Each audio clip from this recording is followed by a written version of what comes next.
चंद्रपूर महानगरपालिकेने शहरामध्ये अमृत योजनेचं काम सुरू केलं होतं। मात्र कामाचा अवधी पूर्ण झाल्यानंतर सुद्धा अनेक भागामध्ये अमृतची पाईपलाईन पोहोचलेली नाहीये। या विरोधामध्ये भारतीय जनता पक्षाचे नेते सुभाष कासनगोट्टूवार यांनी आवाज उठवित रास्ता रोको आंदोलन केलंय। त्यांच्या या रास्ता रोको आंदोलनाला यश मिळाले असून येत्या 10 दिवसात सुमित्रा नगर या वस्तीत अमृतचे पाणी येणार असे आश्वासन आंदोलनकर्त्यांना मिळाले आहे। 5 वर्षांपूर्वी मनपाने अमृत योजनेच्या कामाला प्रारंभ केला। त्यानंतर 3 मे 2021 मध्ये तुकुम भागातील सुमित्रा नगर भागात अमृत पाणी पुरवठा योजनेचे उद्घाटन करण्यात आले। मात्र 3 वर्षांच्या कालावधीत सुमित्रा नगर येथील अमृतच्या पाईपलाईन मध्ये पाण्याचा थेंब देखील आला नाही। पिण्याचे पाणी मिळत नसल्यामुळे नागरिकांनी याबाबत माजी नगरसेवक सुभाष कासनगोट्टूवार यांच्याकडे तक्रार केली। याबाबत त्यांनी मनपाला वेळोवेळी निवेदने दिली, मात्र निवेदनावर कारवाई होत नसल्यामुळे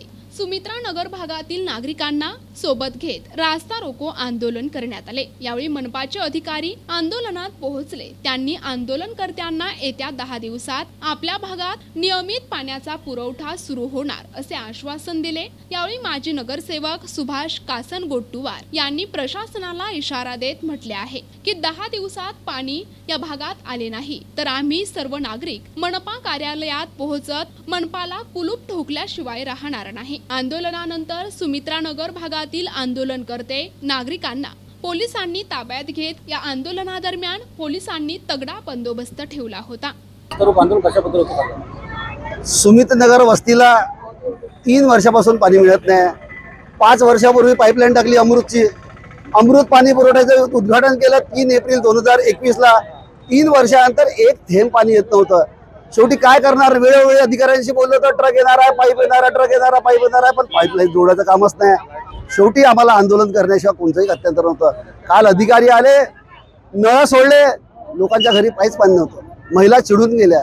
शेवटी काय करायचं, तर शेवटी लोकशाहीमध्ये विश्वरत्न डॉक्टर बाबासाहेब आंबेडकरांनी सांगितलं, शिका, संघटित व्हा आणि संघर्ष करा। आम्ही शिकलो, संघटित झालो आणि आज बाबासाहेबांच्या विचारांच्या प्रती ओतप्रोत होऊन आज या माझ्या महिलांनी संघर्ष केला आणि या संघर्षामध्ये आज महिलांना यश सुद्धा मिळालं। माझी ही वस्ती अशिक्षित वस्ती आहे, काही शिकले नाही, काही वडार समाजाचे लोक आहे, गरीब आहे, मेहनत करतात, कामगार आहे, थकून पाकून येतात, संध्याकाळी 5 वाजता सायकलला डबे लावून जातात। पण आज महानगरपालिकेने आश्वासन दिलं की फक्त 10 दिवसामध्ये आम्ही पाणी पोहोचवून देऊ, म्हणून आज आम्ही आंदोलन संपवलं। पण यानंतरचं आंदोलन समजा महानगरपालिकेने समजा मदत नाही केली तर महानगरपालिकेत जाऊन महानगरपालिकेला कुलूप सुद्धा लावू, महानगरपालिकेच्या समोर आम्ही आंदोलन करू।